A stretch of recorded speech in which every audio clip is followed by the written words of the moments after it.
सवाल ये कह रहे हैं कि प्राकृतिक आपदा के कारण कुछ टूटा, तो ये प्राकृतिक आपदा के कारण कुछ टूटा, ये जो बिहार में भ्रष्टाचार है उसके कारण नदियों के जो पुल है वो टूट रहे हैं। उद्घाटन के चंद दिनों के अंदर पुल टूट रहे हैं। हर तरफ भ्रष्टाचार का बोलबाला है। शासन जो है वो निरंकुश है, और जब शासन निरंकुश होगा तो तंत्र जो है वो जनता के प्रति उत्तरदायी आपको मालूम नहीं होता है। और आज जरूरत है कि बिहार में इस लोकतंत्र को मजबूत किया जाए, और इसीलिए यूडीए के नेतृत्व में बदलो बिहार बनाओ बेहतर बिहार के नारे के साथ यशवंत सिन्हा बिहार की जनता के बीच हैं।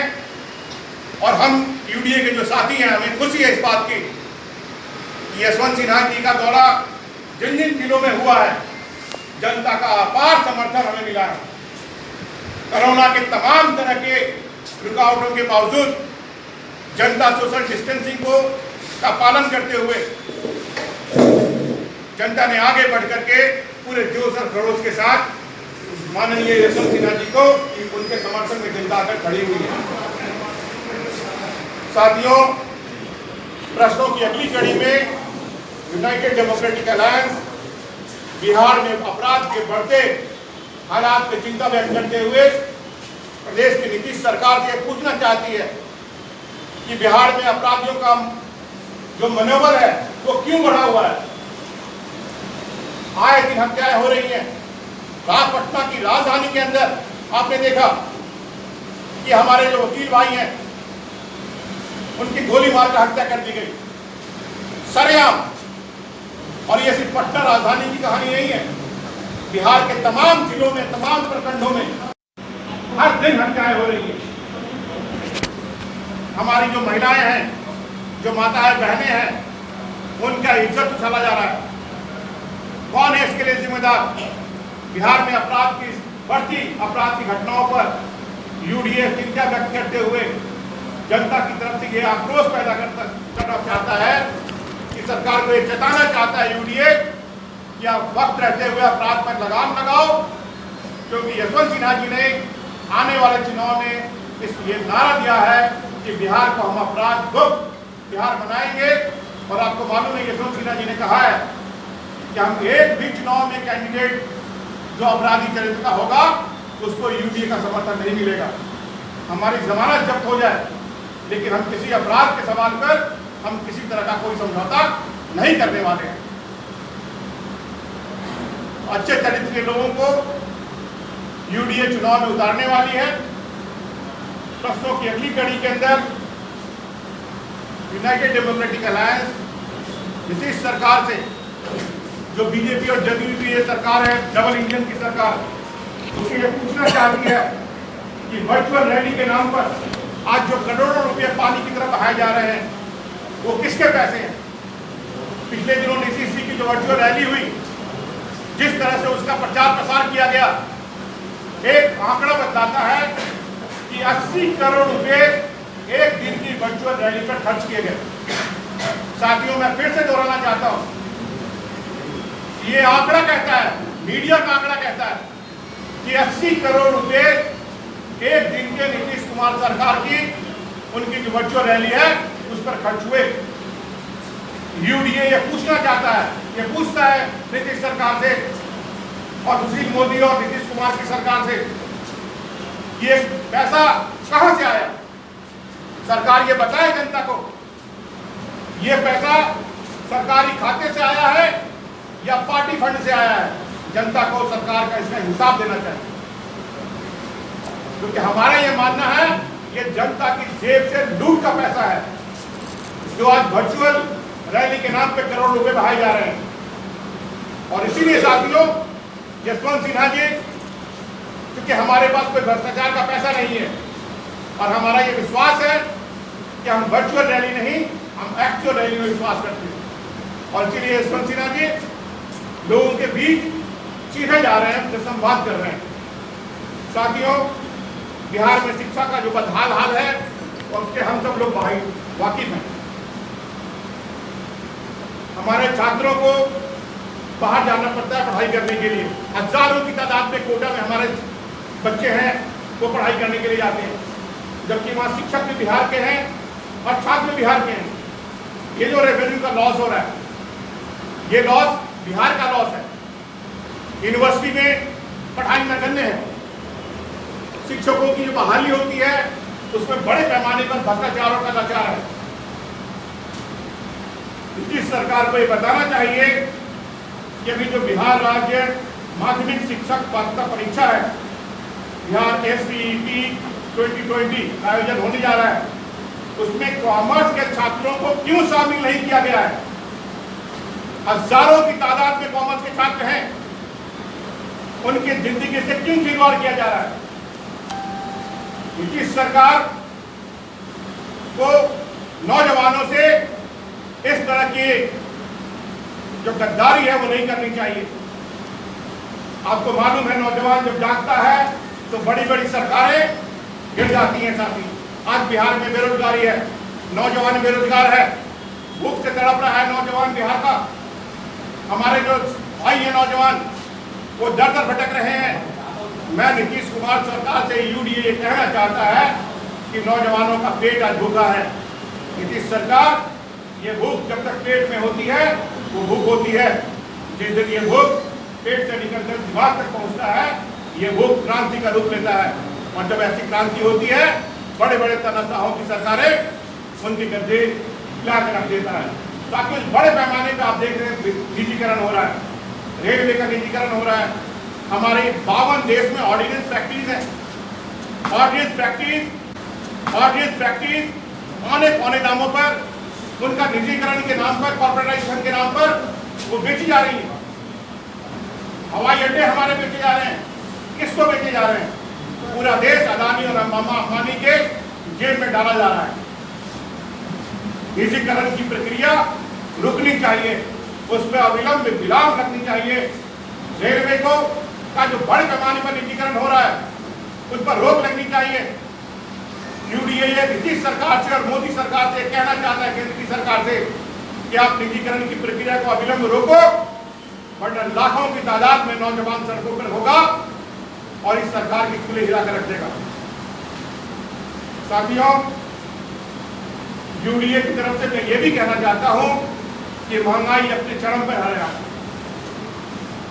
आवश्यक जो चीजें हैं, सब्जी और तमाम खाने पीने की जो चीजें हैं, उनकी कीमतें आसमान छू रही हैं।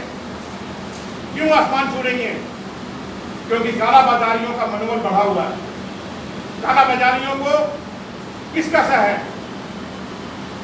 अगर सरकार सक्रिय रहे, सरकार अगर सजग रहे, तो मैं दावे के साथ कहता हूं कि आज टमाटर के भाव जो हमारे बाजार में 70 रुपए किलो टमाटर बिक रहे हैं, वो 30 रुपए 25 रुपए किलो टमाटर बिकेंगे।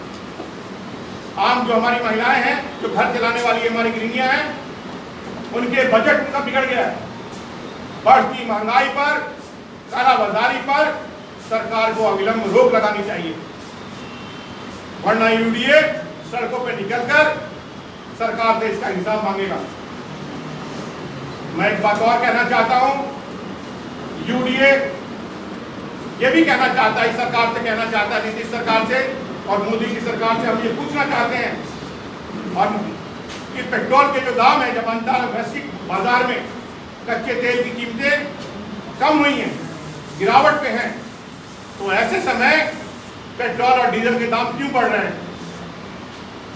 जनता की जेब पर यह सीधा डाका है। जनता के जेब पर होने वाला ये डाका अविलंब रुकना चाहिए। पेट्रोल के दाम नियंत्रित होने चाहिए। जब वैश्विक बाजार में सस्ते हुए कच्चे तेल का, तो हमारे बाजार में पेट्रोल की कीमतें अधिक क्यों है? पेट्रोल की कीमतें जनता के, आम जनता की जेब के दायरे में लाना चाहिए। तो जैसा मैंने बताया कि ये 7 सवाल हम लोग हर सप्ताह पूछते हैं। आज उसी कड़ी में हम लोगों ने सरकार से सवाल पूछे हैं। साथियों, आज मुझे फक्र है इस बात का, मुझे बहुत खुशी है कि यूनाइटेड डेमोक्रेटिक अलायंस UDA के चेयरमैन यशवंत सिन्हा के नेतृत्व में जो कारवां आगे बढ़ रहा है, उसमें हर दिन बड़ी तादाद में नए नए दल और व्यक्ति वो सब लोग शामिल हो रहे हैं। और उसी कड़ी में आज मैं स्वागत करना चाहता हूं हमारे बीच में श्री डॉक्टर श्री एसपी शर्मा जी हैं। एसपी शर्मा जी हैं, आप हिंदुस्तान विकास दल के राष्ट्रीय अध्यक्ष हैं। आज आपने ये वीडियो को ज्वाइन किया है। अगला नाम मानववादी जनता पार्टी के अध्यक्ष श्री सुरेंद्र कुमार आर्य जी और उनके प्रदेश अध्यक्ष श्री फिरोज मंसूरी जी। आप सब लोगों ने भी यूनाइटेड डेमोक्रेटिक अलायंस को ज्वाइन किया है। हमारे बीच में कुछ महिला प्रमुख कार्यकर्ता और नेता हमारे बीच हैं। समस्तीपुर से महिला नेत्री हैं श्रीमती उषा किरण जी, समस्तीपुर से महिला नेत्री हैं। आप यूडी में आप शामिल हुई हैं, आपका हार्दिक अभिनंदन है, स्वागत है। इसी कड़ी में अगला नाम श्रीमती कुंदन सिंह जी का है। कुंदन सिंह जी का है। श्रीमती कुंदन सिंह बेगूसराय से बहुत ही समाज में सामाजिक काम करने वाली सक्रिय साथी हैं। आपका भी यूनाइटेड डेमोक्रेटिक अलायंस में हार्दिक अभिनंदन है। कुछ साथियों, जैसे मैंने बताया कि यूनाइटेड डेमोक्रेटिक अलायंस का कारवां हर दिन आगे बढ़ रहा है और मैं आपको इस विश्वास के साथ कहना चाहता हूं कि बिहार में अगली सरकार यूनाइटेड डेमोक्रेटिक अलायंस की बनने वाली है। श्री यशवंत सिन्हा के नेतृत्व में सरकार बनने वाली है। आने वाला कल बेहतर होगा। आने वाला कल बिहार की समृद्धि लाने वाला होगा। रोजगार को लेकर आपने नीतीश कुमार सरकार से सवाल उठाया, लेकिन रोजगार के लिए जब आपकी सरकार अगर आएगी तो आपकी क्या योजना? मैं आपको बताऊं कि आपको मालूम है कि इस देश में यशवंत सिन्हा इस देश में अर्थशास्त्र के एक बहुत ही सम्मानित नाम है। यशवंत सिन्हा जी ने एक रोड मैप तैयार किया है। जिस रोड मैप के आधार पर हम आपके बीच में उस रोड मैप को लाने वाले हैं। सही समय पर हम आपके बीच में रोड मैप आपके बीच रखेंगे। सबसे पहले कि बिहार कैसे प्रगति के रास्ते पर आगे जाएगा, बिहार में उद्योग धंधे कैसे अधिक से अधिक। आपको मालूम है बिहार की में देश की जो आबादी है उसका 10% हिस्सा जो है वो बिहार की आबादी है, लेकिन देश के उद्योग का सिर्फ 1.2% उद्योग आज बिहार में है। बिहार में जूट मिल था, कभी यहाँ पेपर मिल, अशोक पेपर मिल था। बड़े पैमाने पे सारे कारखाने बंद हैं। कौन है इसकी बदहाली के जिम्मेदार? सिर्फ एक नीतीश कुमार की सरकार और सुशील मोदी की जो सरकार है, बीजेपी और जेडीयू की सरकार है। बिहार के औद्योगिक बदहाली के लिए ये सरकार, नीतीश की सरकार जिम्मेदार है। तो बिहार में बड़े पैमाने पे उद्योग लगाए जाएंगे। कृषि, इससे बड़े पैमाने पे रोजगार मिलता है, हमारे किसानों को राहत मिलती है। यशवंत सिन्हा जी उसकी रोड मैप तैयार कर रहे हैं। आपके बीच हम रोड मैप लेकर के आएंगे कि बड़े पैमाने पर कैसे किसानों की हालत सुधरे, कैसे हमारी कृषि की व्यवस्था जो है वो सुधरे, किसानों को उचित दाम मिले मूल्य का, उनकी जो उपज है उसका उचित उनको मूल्य मिले, उनको उनकी उपज का बाजार मिले। और ये बाजार सिर्फ बिहार ही नहीं हो सकता, ये बाजार पूरे देश के स्तर पर हमारे किसानों के लिए बेहतर बाजार कैसे मुहैया हो। तमाम और भी तरह की चीजें हैं, कैसे हमारा रेवेन्यू जनरेट हो, ज़्यादा से ज़्यादा रेवेन्यू जनरेट हो। और मुझे कहते हुए खुशी होती है कि यशवंत सिन्हा देश के एक जाने माने अर्थशास्त्री हैं। देश में 7 बार यशवंत सिन्हा जी ने देश का बजट, उन्होंने शानदार बजट उन्होंने पेश किया है पिछले 70 सालों के इतिहास में। तो जब उनके नेतृत्व में बिहार की अर्थव्यवस्था आएगी तो निश्चित तौर पे बिहार के नौजवानों को रोजगार मिलेगा, बिहार में उद्योगों का जाल लगेगा, बिहार में किसान जो है, कृषि जो है उसकी स्थिति अच्छी होगी, बिहार खुशहाल होगा, एक नया बिहार, एक बेहतर बिहार बनेगा। आज संबित पात्रा जी ने कहा है कि डबल इंजन की जो सरकार है वो विकास की सरकार है और इस बार के बिहार चुनाव में नीतीश जी वर्सेस दुल्हन है, इस पे आपका क्या? किसी को ख्याली चुनाव बनाना हो तो वो उसके लिए स्वतंत्र है, लेकिन मैं ये कहना चाहता हूं कि आज बिहार में जैसे भी बातचीत हो रही थी, करोड़ों हमारे नौजवान हैं जो बेरोजगार हैं। आपने देखा कि लॉकडाउन के समय लाखों की तादाद में जो हमारे भाई हैं, कोई चेन्नई से, कोई बेंगलोर से, कोई कलकत्ता से पैदल चला रहा है, और हर राज्य उनका स्वागत कर रहा था, अपने साथियों को समुचित तरीके से व्यवस्था करके उनको घर पहुंचा रहा था। और सर्व की बात है कि नीतीश कुमार जी कह रहे थे, अपने बच्चों को कह रहे थे तुम बाहर जाओ, तुम्हारा हम यहाँ पे तुम्हारी एंट्री पर रोक लगा रहे थे। यूनाइटेड डेमोक्रेटिक अलायंस बिहार की सभी सीटों पे हम चुनाव 243 सीटों पर चुनाव लड़ने जा रहा है और निश्चित तौर पर डंडे की चोट पे हम ये कहना चाहते हैं कि आने वाला बिहार यूनाइटेड डेमोक्रेटिक अलायंस का है, क्योंकि जनता यूनाइटेड डेमोक्रेटिक अलायंस के साथ खड़ी है, श्री यशवंत सिन्हा के साथ जनता खड़ी है।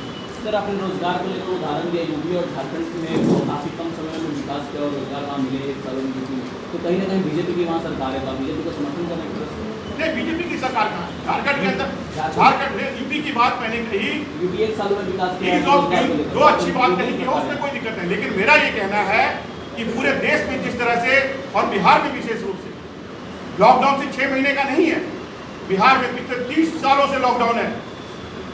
बिहार में विकास का जो रास्ता है पिछले 30 सालों से अवरुद्ध है और ये सरकार, जैसा हमारे साथी नौशाद खान जी ने कहा कि 15 साल काराग लाप रहे हैं।